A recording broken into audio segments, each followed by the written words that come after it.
We are live. Okay, so appropriations back to FY27 budget request. We have building and services. Lots of commissioner, introduce yourself and deputy commissioner for the record, and you can Okay. tell us about your budget. Great. So, good afternoon. It's a pleasure to be back. I'm Wanda Manoli. I'm Commissioner of Buildings and General Services.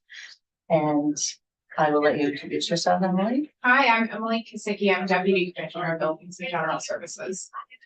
And I like, Eric, That's my husband. okay. Yeah. I used to work with them at the department. Yeah. You know that, okay. Yes. I had an opportunity, just a quick little story. Michael Bahowski and I met Emily.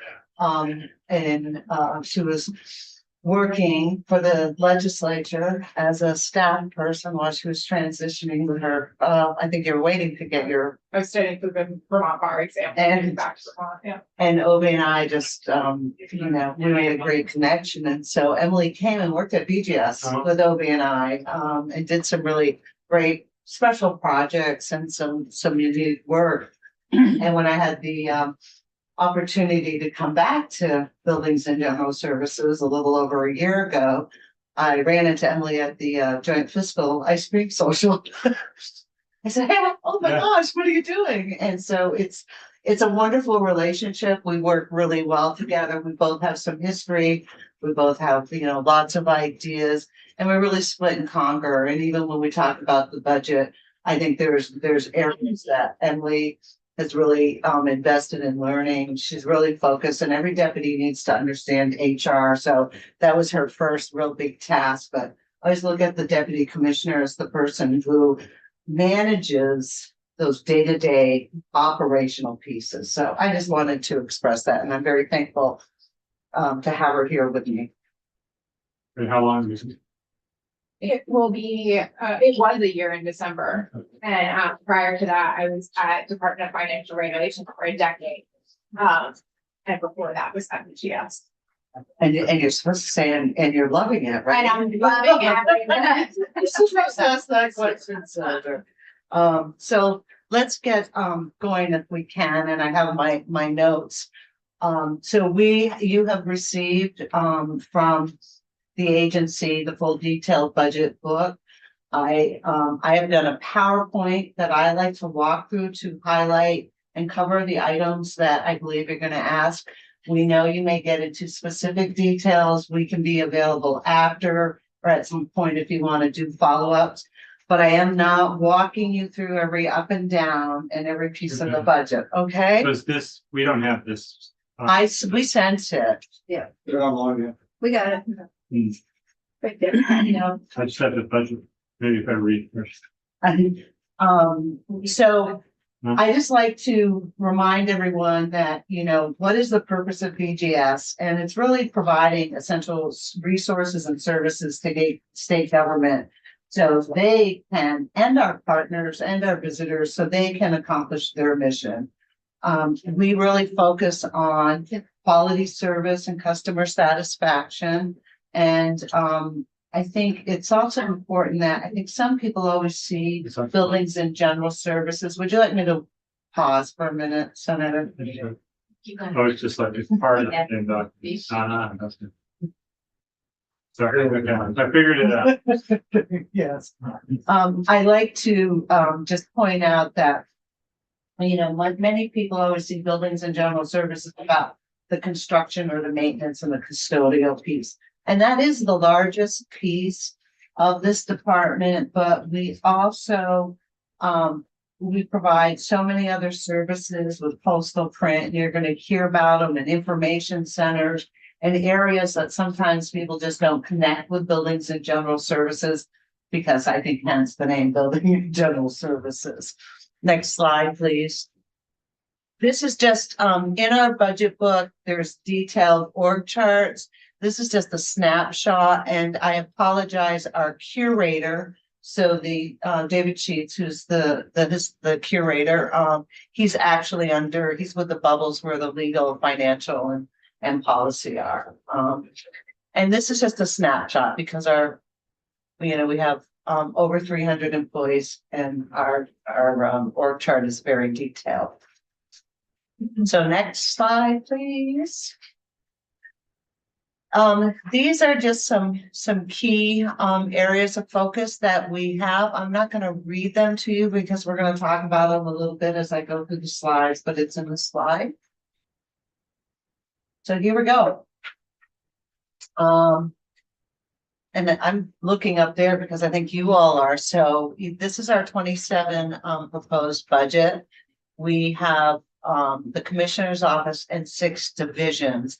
And within those divisions, there's multiple units serving key initiatives. There are 348 full-time equivalent positions. As of December, we had 22 vacancies. Overall, the budget for buildings and general services is a 5.5% increase over 2026. When you get into the individual divisions, you're going to see some higher numbers, but this is the overall increase. This is, the visual pie chart of all of our funds, and I don't have to explain to you internal service and interdepartmental. This committee knows that as well as we do. But I think what I like about this is that 77% of our budget is internal service funds. And the majority of that is for fee for space and for our operations and maintenance and management of the facilities. And the transportation fund is just for the fleet, that's for the total fleet. Transportation, so this is for the centers, the information centers. So we get a portion of that transportation budget for the staffing and to help with some of those costs. And then day-to-day operations is in our budget, and maintenance, overall maintenance, we take care of. And then when it becomes a significant replacement or major item, then we work with V-Trans to get that money. Is this just the ones on the interstate or all like any visitor center? It's all of them. So we have, we'll get to the sheet. So this is our contracted ones too. So those costs, there's the contracts for Bennington and Williston. A piece of that is also in this because there are costs that we pay and services that they cover. Like the one you used to have in Montpelier with that.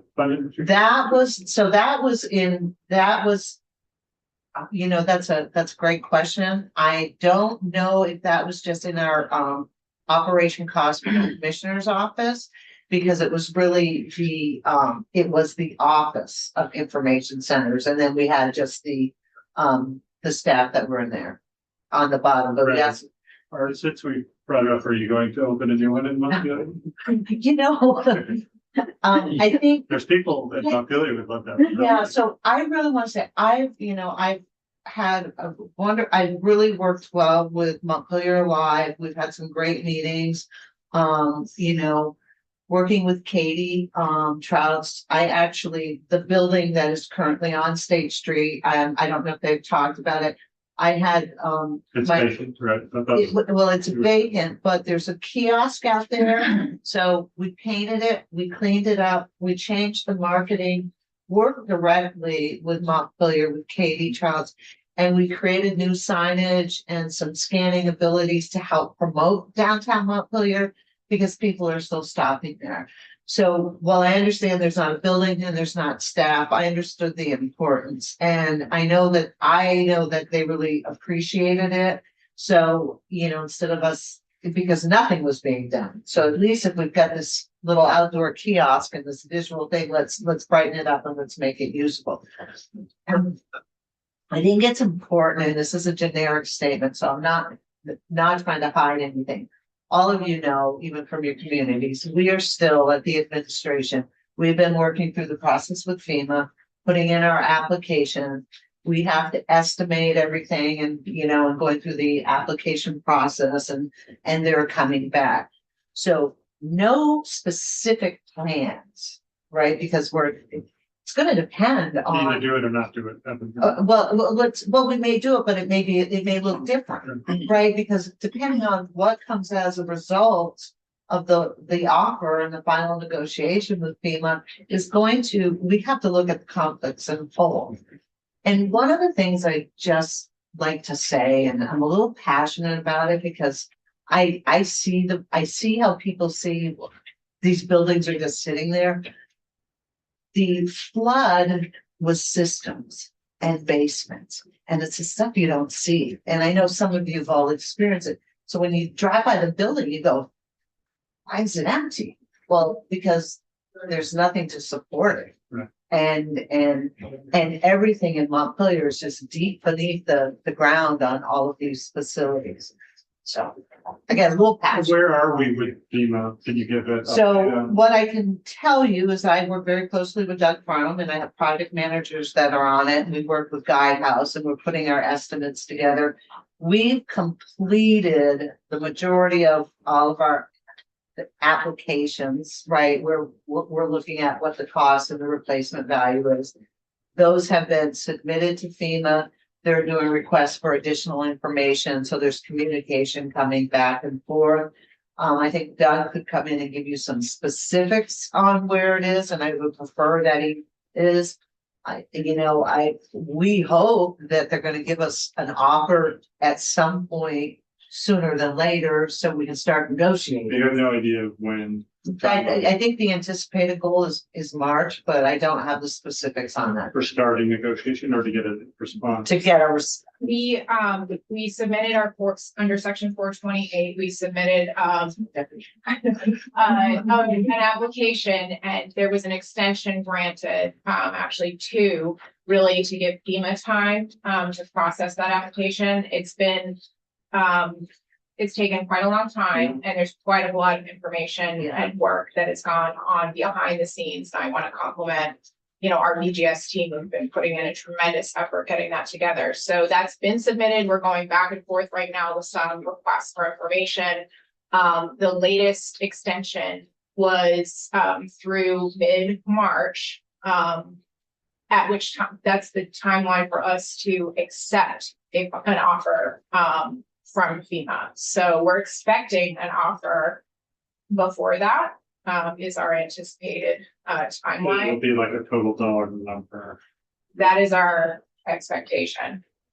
That once we get an offer, there would be some back and forth. I think it's important though, and probably you've experienced this at your community with that offer. The state has an opportunity. Is it a 428? Is it building by building? It really depends.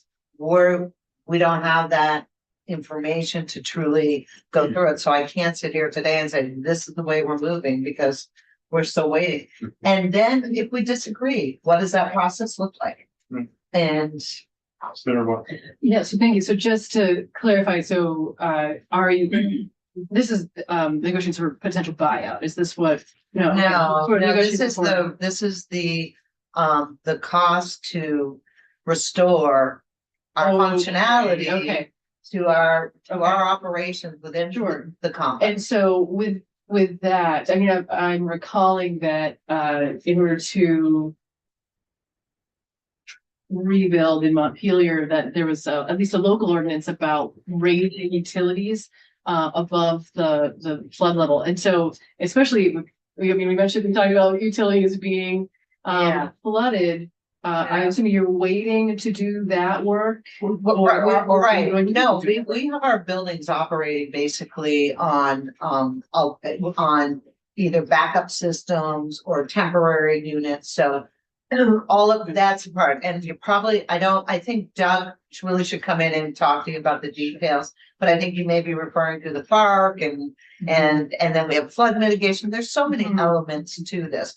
So we have done estimates of what it would be if you had to bring the building back to where it is, and then certain codes and requirements apply. And because it was flooded, you can't put the MVP system back in the basement that flooded, right? You have to, where are you going to put it? What does it look like? So I think that's what you're referring to. Absolutely. And that work's going on and it's big. Yes. Is the reimbursement for all the costs expended to date, part of that application, like all the money spent on getting the building open?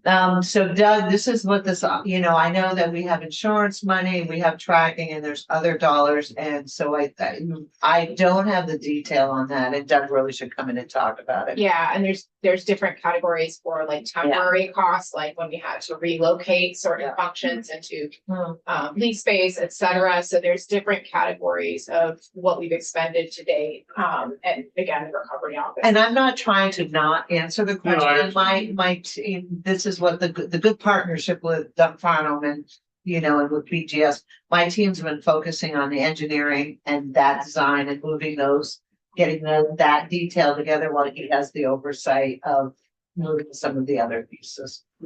Okay. Okay, any questions on this? Okay, so we can go to the next slide, please. So just quickly, I'm about visual. So our FY 26 budget was 60.3 million. With all of the ups and downs and through what we did in building the 27 budget or the 5.5% increase, we're looking at an ask of 63.5 million. The next slide, and I'm just going to highlight through the 6 divisions and the commissioner's office. So I think You have a total, you had that on your first slide, right? The total. Your total increase 5.5. that was on the first slide. Because each other slide, we're going to give you the specifics ups or downs in those divisions. So the governor, for the commissioner's office, our recommended budget, proposed budget is 1.3 million. It's a decrease over FY 26. The purpose for the decrease is basically, I think all of you, we have a principal assistant position. That's Eric. You all knew Eric Philporn, or some of you may have. Eric is working with Doug Farnham. His salary, a portion of it was being covered by the commissioner's office. We actually moved it to design and construction because the work is related again back to FEMA and the buildings. So this is the biggest reason why we have the decrease in our budget. The next slide, please. This is the crosswalk that just shows you. I just lost mine. I have to look at it this way. That is, and if you don't need me to, I'm not going to walk you through this because our slide just summarizes this. Unless you have any specific questions. If there's anything you want to highlight for us that's added over. So one of the things, I'm not sure why you asked for this, so we provided you the information in the bottom of the slide. The Joint Fiscal Office asked us to provide for you our vacancy saving rates. So this is included on this slide in the bottom. So on 25, it was 23.8%. In 26, it was 19. And currently, obviously, we have a decrease at 0. I won't highlight. Yeah. It's not on my slide. Oh, I'm sorry. It's captured on the slides that prepared. I'm not sure that it appears in the verse. Okay. 25, it was 23, then it was 19, and you're projecting 0. Yeah, because it's a decrease. This is a change in the vacancy. So yeah, that's what my understanding, I don't know why. Yeah. So we're providing you the data that the Joint Fiscal Office asked that we include the 26 and the 25 and 26. We did that, but I also looked at 27. So you're saying 27 will be the same as 26? No, it's actually a decrease. 0%. 0% decrease, or it's decreasing to 0%? No, it is not a decrease to 0%. Yes, Yeah. that was an error. The percentage is not accurate there. But Why don't we'll update that and get it back to you, Yeah. because you don't want us to bring out our app. no, but in our crosswalk, so we're projecting essentially $28,000 worth of vacancy savings. We are fully staffed Yeah. in the commissioner's office. All right, because this is just the commissioner's office. That, right, and that vacancy savings is because of how we shifted, Eric, and I also filled the vacancy. I think in general, overall, House appropriations, in particular, but here too, wanted to know overall vacancy savings. Like, are you balancing your budget just by increasing your vacancy savings? No, I know you're not, though, or I know, but if you were, you probably would say that. No. That's kind of concerned. no, it is, and you know what, and I just wanna, I'll be really brief on this, I really, not many people will say they enjoy the budget process. But we, you know, in looking at BGS's budget and fee for space and all of those transfer funds, working closely with Commissioner Gresham this past fall, we really went through every item saying, are we charging to the right accounts? You know, are we charging for major maintenance that we get out of, you know, out of the capital bill? Are the right charges going to fee for space? And we really started analyzing some of our programs. So we've made some changes in this proposed budget. And we anticipate seeing, you know, more changes just going forward. And it doesn't mean that there's going to be an overall savings. It's aligning the cost and what we do in programs to the appropriate program. So we can really, you know, analyze it. And you know, when do we use, especially since we get cash in the capital bill to support some of our major maintenance, should we cover some of those items instead of putting it into fee for space, right? Because we pay for it directly, or we put it in fee for space and then it gets calculated amongst and distributed to everyone. It's been a good exercise. We learned a lot last fall. Emily and I learned a lot. And it's just a continuing working relationship with them.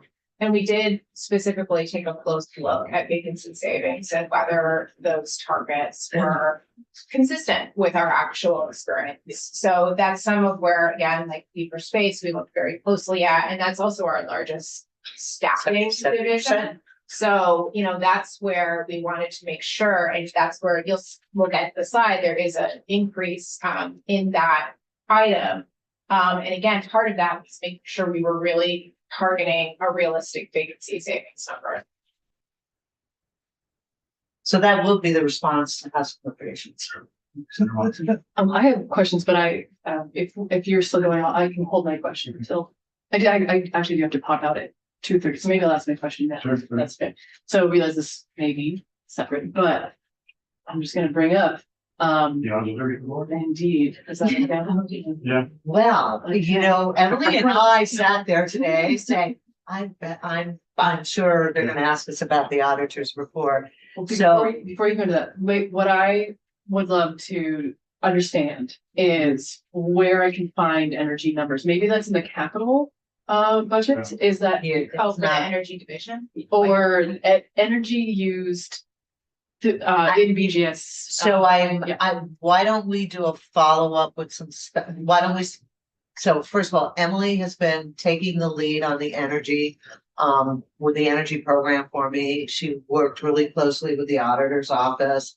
So she has an enormous amount of knowledge around this stuff. I mean, I'm familiar with the report, but I think what we could do, instead of trying to start targeting, if we could just reach out to you with some of those data points. Absolutely, but also we do submit annual reports. I'm not sure if you've seen them, but I can share them with you. Yeah. So we do, our energy program has an annual report with those annual numbers on our projects, what we've done for our revolving funds and the program generally. So that would be a good starting. And we filed that. That's a legislative, Yes. that's a legislative report that we have filed. I know I have a paper copy there, but we'll just send you the Okay, connection. let's connect on that. state energy report that has Yeah. some of the other information on.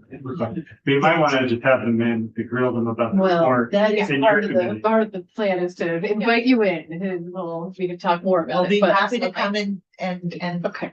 discuss it. Because I won't, because I could give you a hard time about it, but I was pretty concerned about findings in the report. And we could. I know it sounds like such a bureaucrat, but I'm just gonna say, I don't mind audit reports, right? Mhm. Because there are elements of that report we agreed to, and it was a finding for us and some were new, right? So that's okay.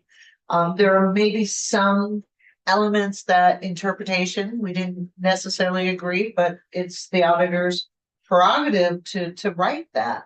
So we're not standing here saying, Yeah, well, what I'll say is there's a lot to be proud of for our energy program. yeah. But there's And for certainly the number of areas staff. and for the number of staff, but there's certainly areas where we can improve our processes, and that's exactly what the audit helps us That's what we're do, looking to at. identify where we're falling short, where we can do better.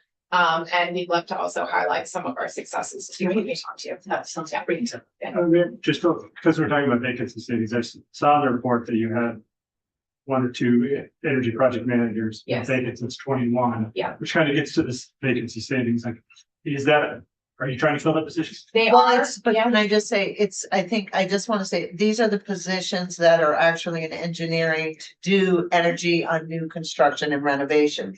So it's not the energy division that's doing the other, they they are. coordinate. Yeah, so they're part of the energy program. They were moved over to design and construction because we're trying to facilitate a good coordination between ongoing renovation or construction projects. How can we incorporate energy measures into the work that we're doing?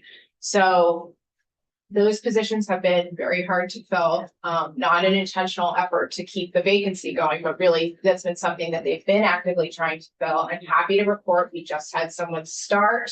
I'm an energy program manager, project manager who I met yesterday. We're really excited to have him on board, and I think we're actively filling that other position as well. So we're really feeling good and optimistic that we're going to be able to increase our project counts based on filling those positions. Just from my perspective, since Dan left and you made that change over to design and engineering, the programs been one thing compared to where it was, and maybe that's just a transition and a different staff, because Dan was good at his job. That's where he got poached to go somewhere else. But I think it's a great program that needs to be kind of rebuilt.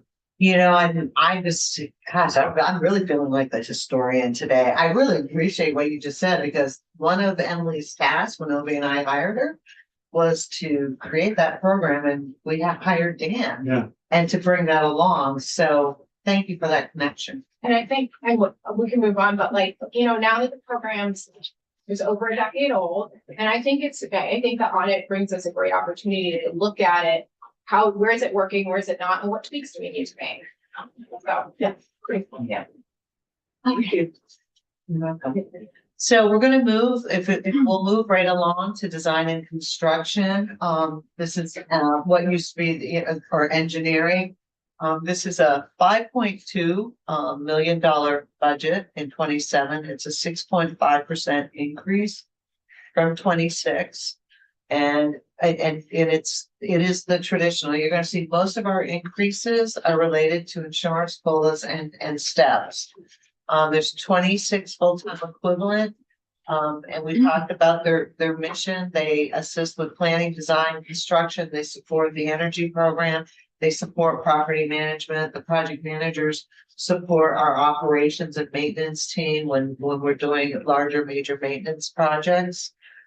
We've summarized the performance measures. I don't know if you need me to highlight those. Next slide, please. So you're gonna see that there's 2 crosswalks for this program. The majority of this is funded through general dollars. And we had a $1.1 million budget last year. We're asking for 1.2 million this year.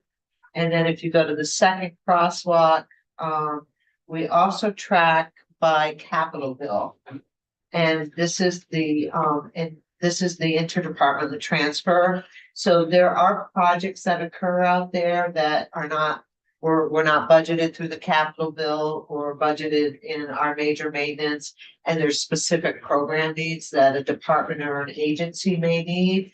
And so we actually fund and support that through the interdepartment. They'll pay for the services and it goes in here, and we do charge some of our staffing costs to that. Do you want to add anything to that, Emily? So the next slide is government business services. This is our division that has print, postal, federal state surplus, fleet management, and our information centers. So, and we're gonna go by the units budget. So the information center is 5.9, 3% increase from 26. And these are the costs for steps, insurance, and COLAs, but also our contracts. The majority is for the locations that are operated in agreements with chambers. There's a cost of living increase every year in the contract. So that reflects that in our budget. And just to champion, most of you are likely familiar with the information centers, but they provide an important service to the traveling public. We're really proud of. We get great feedback, but they're also really important for tourism purposes, sharing information about Vermont, but also promoting Vermont businesses. So some of the performance measures here, it doesn't change, but through our brochure program, but also usually you can go in and see kiosks that are highlighting like local artisans, unique, specific to the area.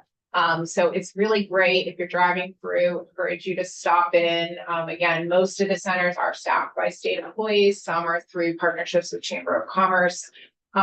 But it's a great program. Yeah, and I think, and we've seen a little bit of increase from last year, but 3 million visitors throughout the state. We do count. You're projecting for 26. We're projecting an increase to 2.5 million over 2.48 last year. So I think we did see a dip.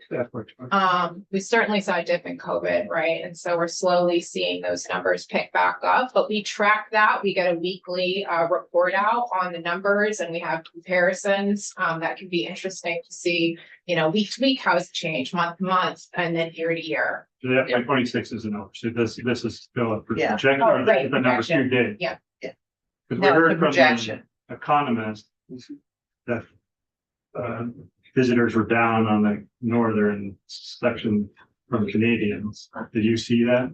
Well, we'll ask. We can look at the data and follow up. That's report had Yeah. places like Auburn down 30%. Yeah. And Derby line.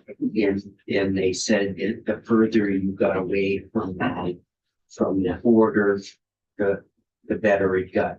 The only information center, I think, in their report that was out was Bennington. And Guilford is still, I think, our busiest, Yeah. just because of where it's located. And just, to build on what the deputy was saying, we work so closely with marketing and to align with ACCD and some of those elements. And it's, it is a great way to showcase. So. Next slide. Again, this is the crosswalk, so I think we can just move on, unless you have any specific questions. Next slide, please. So the next is our postal. We run a postal service. It's centralized postal services for all of state government. We and we do deliveries and pickups specifically in Montpelier and Waterbury. Those are our largest. The post office delivers, we distribute, and in some of the areas it vary. When maybe you get to Bennington or something like that, the US Postal is going in and picking up and delivering directly there, or like a Springfield State office building. Can you take over all postal delivery? I I like your 100%. I get a lot of constituents that are complaining about the just- US postal service. go ahead. Just to share, our postal services unit is sharing concerns with us about unreliable mail delivery for state government. So there's days where they even get no mail for all of state government, and then days where there's like big deliveries. And this is really problematic because there's a lot of mail that state government sends that is crucial to get out on time. So it's becoming a growing concern for that unit. And the direction has been, working with some of the departments that again have those critical mail pieces is to file complaints with USPS.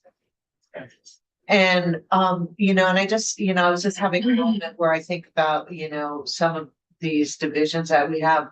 We don't keep coming in and asking for more and more positions. It's pretty much been flatlined for years on the positions, which goes to why it's increases insurance colas. But, they have a great operation. And anytime you want to visit, these people are so proud of what they do, and they're very, very consistent, and they're there every day. So the next slide, and we'll go right past the crosswalks, and go to the next. So within government business, we also have the print shop. So just the print shop is physically located with postal. And there actually is a cohesiveness in some of the work that they do.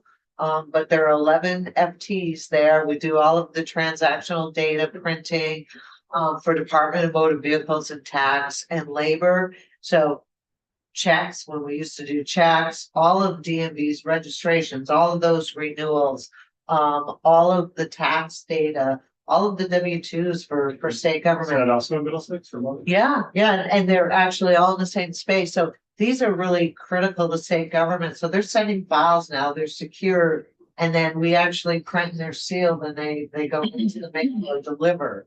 That's a big piece of really what we do. Your legislative printing during the session, whatever you need. And over time you reduce that. But I remember when we used to have 3 shifts to do the House and Senate journals and the calendar, because we only did it by paper. And they used to be tired, they tear it down. This is Marinelli. So, but you're not seeing a significant change here. It's really a budget to keep operations moving forward. Emily, is there anything you'd like to add? No. The next one, Emily, I'm gonna let you do fleet. Sure. Because you've been working with them so closely. Yes, so the Fleet Management Services unit within Government Business Services, their sort of headquarters is right here in Montpelier, near the Department of Labor. Again, here you're really just seeing an increase in insurance steps and COLAs, small but mighty team that manages almost 650 vehicles. 60% of those are alternative fuel vehicles. 47 are daily motor pools. So it's essentially like a rental agency for state operations. If you're going out on the governor's capital for a day, you can take that vehicle out for the day. And really the goal again is to achieve cost and fuel savings for the state instead. And the percentage, the utilization is a total trip. What percentage was used with the motor pool vehicle? That's like how frequently those are being taken out. And so there's motor pool, 54% of the time. Like, what is that percentage of? like if you have 10 vehicles in your pool, at least 50, 5 cars are out on the road at a given time. At any time during the workday? Yeah. Those. I think ideally it would be higher. I think right now, we're thinking about ways that we can communicate again, the fleet program, encourage folks to be using that instead of their personal vehicles. They're required to. There is a policy that, size. that employees should be using fleet vehicles first if they're available. And then there's different reimbursement rates depending on whether a vehicle was reasonably available or not when you take your personal car. But it's a great program. We want to do some outreach about it to remind everybody about the motor pool. And then the other ones are the predominant function of fleet is to essentially have permanent lease vehicles for agencies and departments. I mean, there's many that have sort of on the road services a lot, like Agency of Agriculture in the summer, they're out in the field. And so they're using state vehicles through the fleet for that purpose. And we actually did submit a report, which I just want to make note, because the fleet report, the usage doesn't have that broken down.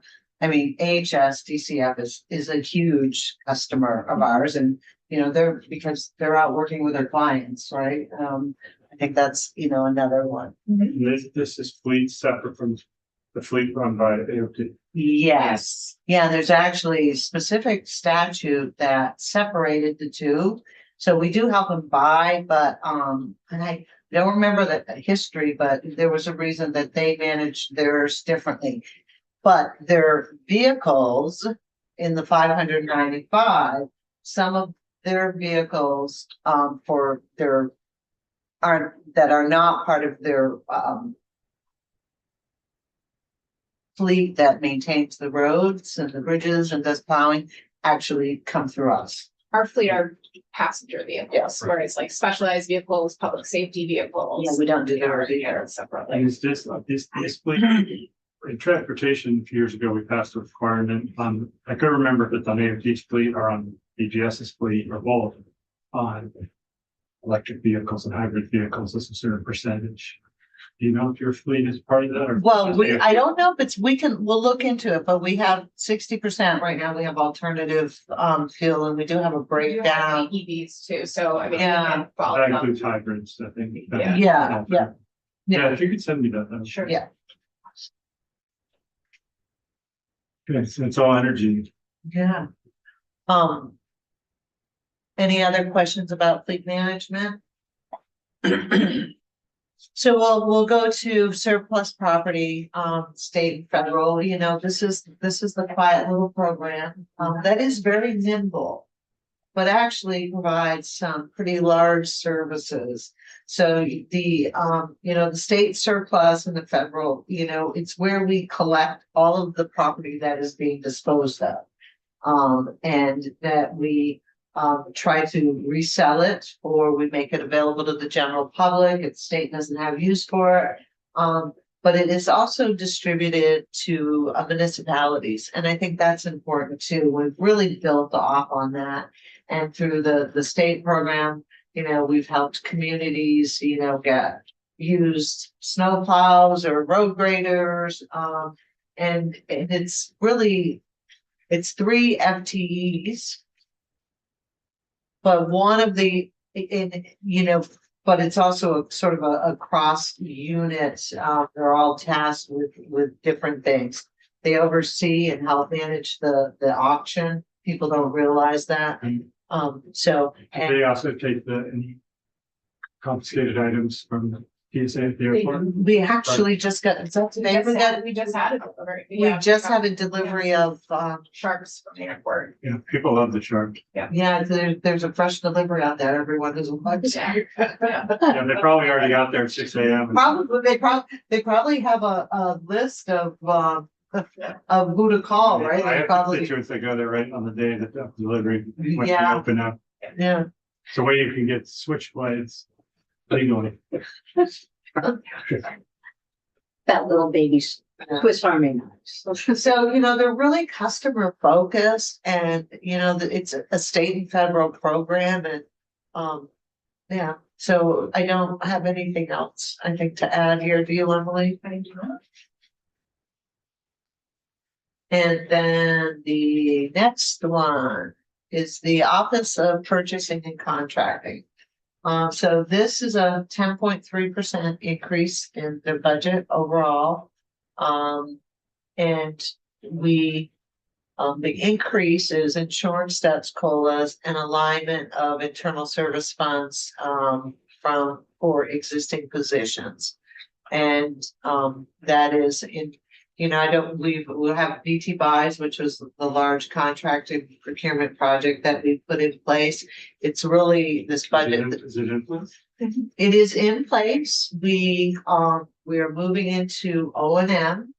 It is an IT project that has taken several years, and I know you have all heard about that. Our O&M has some additional small deliverables that we need to bring in to continue to make the system, I think, better. So it is there, it is functioning. But there's still, as we went through testing and as we rolled out, there's some areas of Debate about how well. I At least in think certain there's, departments that um, maybe it's getting better. no, this is what I would say. The system has the capacity to meet the needs of the state and what departments do. When the program was rolled out, there may have been, prior to me, business decisions to delay Yeah. some of those opportunities in the system. So we've reset in the last year and we have a plan for the next 3 years going forward to bring that in. So there have been some levels of frustration, Senator. I mean, it's true. And there's some pieces that we need to finish or we need to bring forward and finish. And this year and this is really important to agencies and departments. There's a piece of purchase orders that has to connect the vision. And that's what we need to accomplish before we close out the end of the year. Vision is still our financial record for the state and will always be. BT buys is a system that connects the world of contracting and purchasing, which we're required to do to vision. So we are more transparent, we are more efficient, and it's not paper-based. This alignment with ISF, this is like the purchasing and contracting is increased their internal service fund to the other parts of BGS or to ADS or something. Because it seems like all the other ones had insurance steps and COLA. So I'm assuming this 10.3% increase is mainly the ISF. Yes.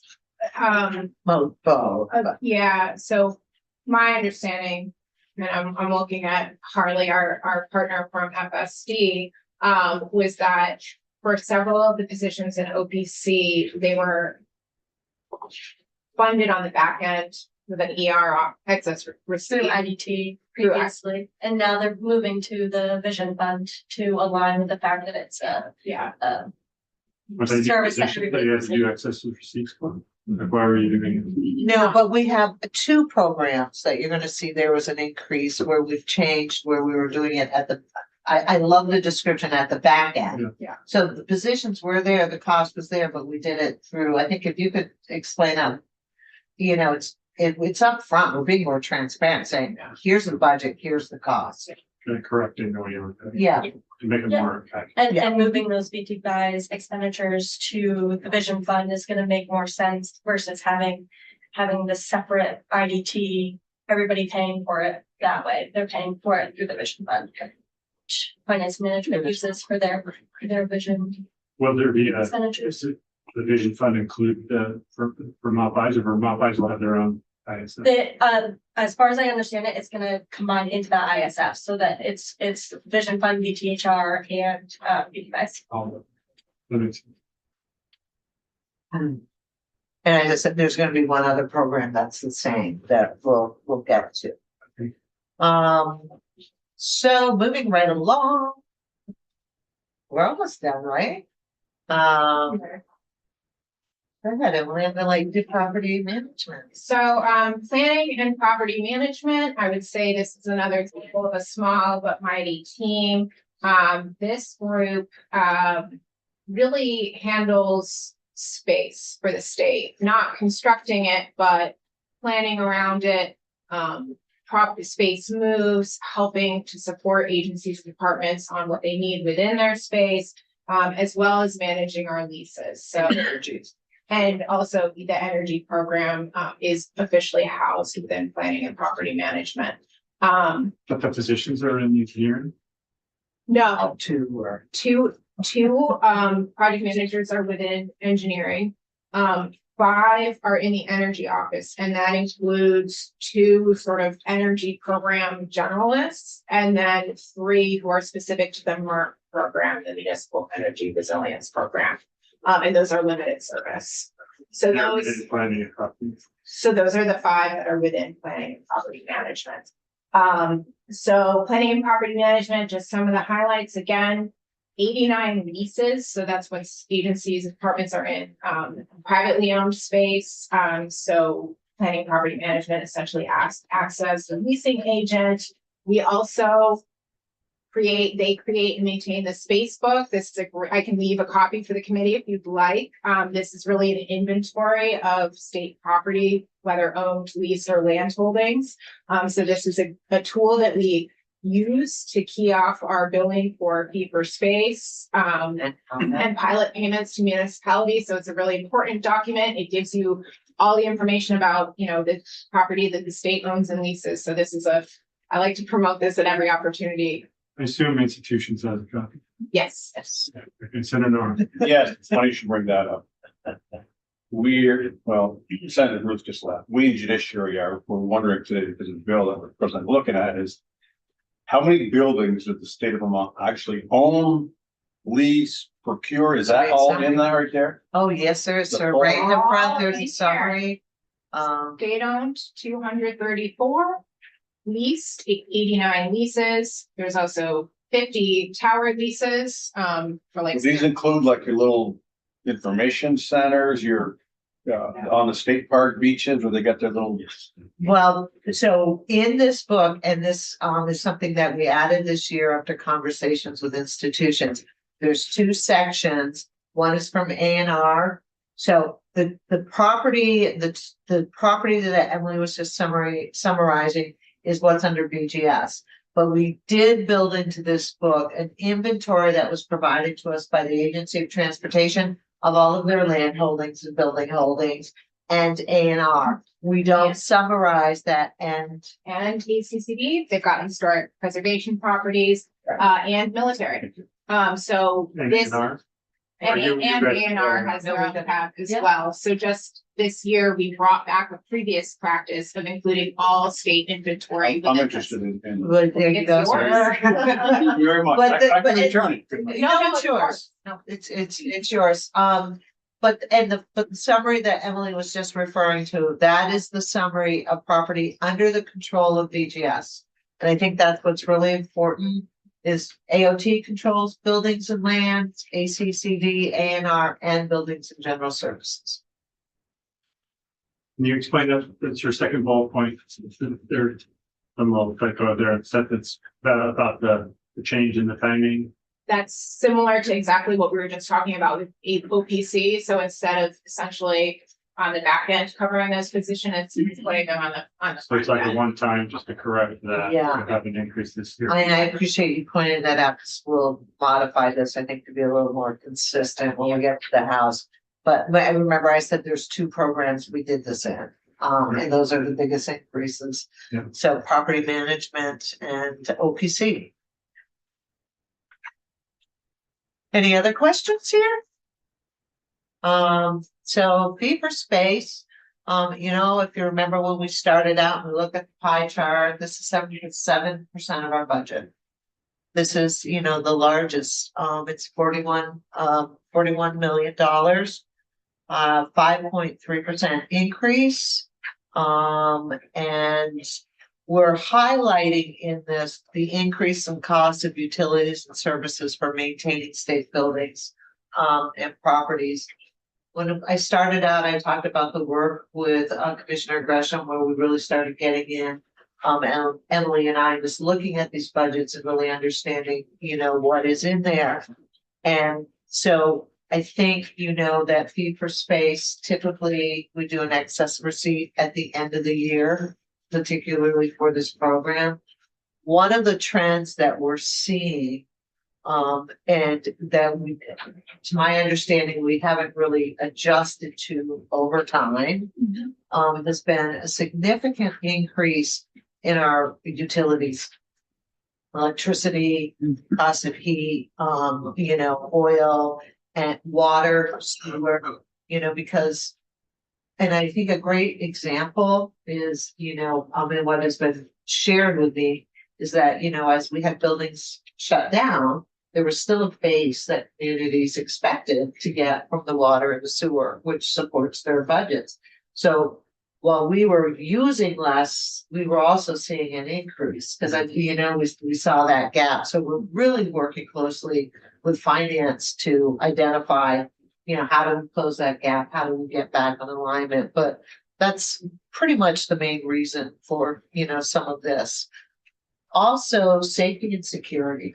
our security, division is highlighted, is paid out of this program as well. And we get some capital bill money for security for some of those small improvements.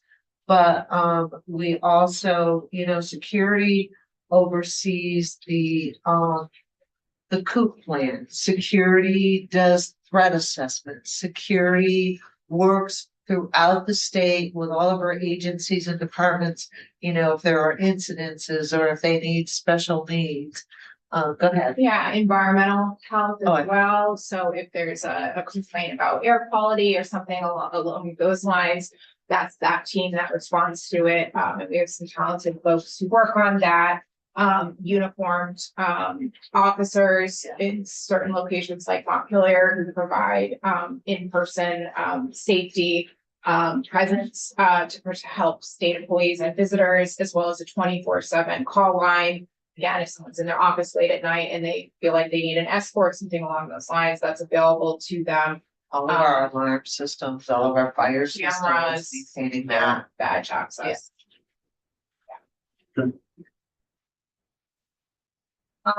And And you see this percentage of time, which doesn't seem all that great, particularly on the maintenance stuff. Those are completed on time, on the time that you predicted what it would be. I got it. Go ahead. That's area. Yeah, It's only half of the preventative maintenance was completed on time, but on time is that you guys pick the date, it's only met half the time. yeah, and this blends into conversations around our engineering division, and our overall, major maintenance and preventative maintenance, and like where do they fall within fee for space budget versus their capital budget if it's a large repair. And so our district facilities managers in each of our districts will have a running list of deferred maintenance and preventative maintenance that needs to occur. And those get prioritized by them and then funnel up through a conversation with that division's leadership as well as construction, the engineering team leadership, about what we can fund in a given year. And that's really where it comes down to, is it a major maintenance item or is it a fee for space item? It's a lack of it making enough time, but also because of the lack of funds. Can be lack of funds, it can be something else that comes up. So if you have a preventative maintenance item and then you have an emergency that comes up somewhere else that you have to address, and that's where the attention and the funding goes. And so that's something that we view regularly. As you can see, like our target is to increase that. So to go from a number that is relatively low to get better on top of that preventative maintenance, because that helps protect our. But I appreciate you giving us multiple years so we can see. Yeah. And I think this is one of the other areas of working with the administration, but also with institutions. I will share with you, there wasn't a quick spend on some of the major maintenance money and moving these through. And I think part of it is because there was over a year of just trying to stabilize the systems within Montpelier, right? And that became the priority. And so we really, again, spending time, Emily and I, with our directors, for the first time this year, we presented in House institutions that, we've been having these big carry forwards, maybe 30% of our major maintenance. We have less than $2 million this year left in our budget, major maintenance, to get us to July 1. So we've shifted. We're working with our district facility managers. We've identified, it is a major maintenance. We need to spend it. And that's where we're doing the movement also between fee for space. So, yeah. So thank you. Do you have any further questions of us? I do not. We have a few follow-up items that we will be back in touch with you on, and otherwise we're happy to answer any additional questions you might have. Quick question on the fixing the building site for folks who are returning from remote work, and does that put a dent in your budget, or did you plan for that up front? So it didn't impact our budget, certainly it did take some staffing focus, specifically in planning and property management. Like those are the folks who are meeting, on the ground with agencies and departments who might need to, maybe there's some furniture upgrade or something that they need to talk through.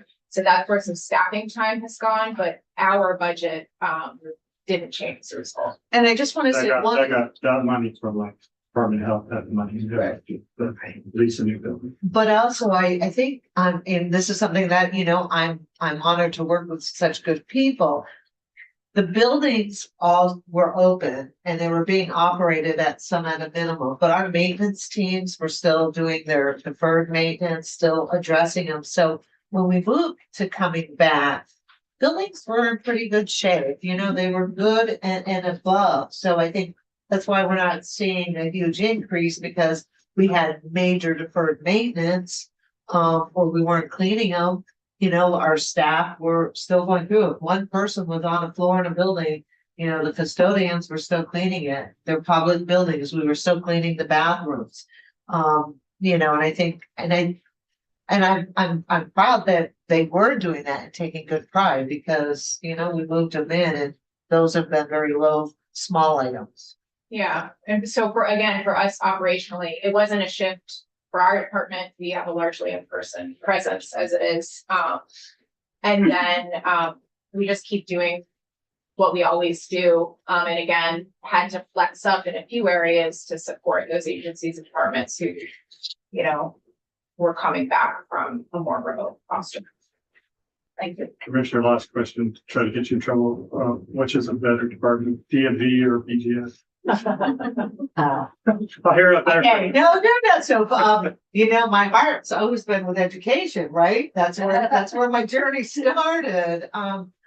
I love DMV, but you all were so good to me, and I really, I had support, from the administration, but also from this legislative body, and it was a great time at DMV. Yeah. We really led with some changes, and you funded it, and you encouraged it, and you supported it. And so what a great time and opportunity Yeah, for you're anyone in my position to be able to experience that. So that's always gonna be, a part of me. BGS is a place where I really was mentored and had an You worked opportunity. there for how long? before you- I don't know, 16, 20 years. So I went over in 1999. Tom Torty hired me because we moved the capital bill from the administration to BGS, because it's most of our work. So I was the principal assistant, and I left in 2016. Didn't she dance very well? And That so, was a great political. I really did a great dance here. Yes. and so I feel very blessed. I mean, I talk to Emily about it all the time. I'm just, I truly, and I'm not just saying this, I have worked with some phenomenal, brilliant people. My journey in exempt employment started with Governor Howard Dean. I have watched shifts. I have gone through changes, policies, the very interesting agencies, to be in. I mean, education, school construction at the height. Right. of- Yeah, BGS had things, or they had their own programs. You were. Well, no, but it was school construction was Right, education. Right. And Tom Torty didn't want me to, I was getting all the capital bill money. So he said, well, I gotta stop her from doing that. I'll offer her a job. No, just kidding. But to see so many programs evolve. I think about the information centers and how those came under our jurisdiction. I mean, there's a lot of wonderful history, and it was a partnership. So thank Well, you.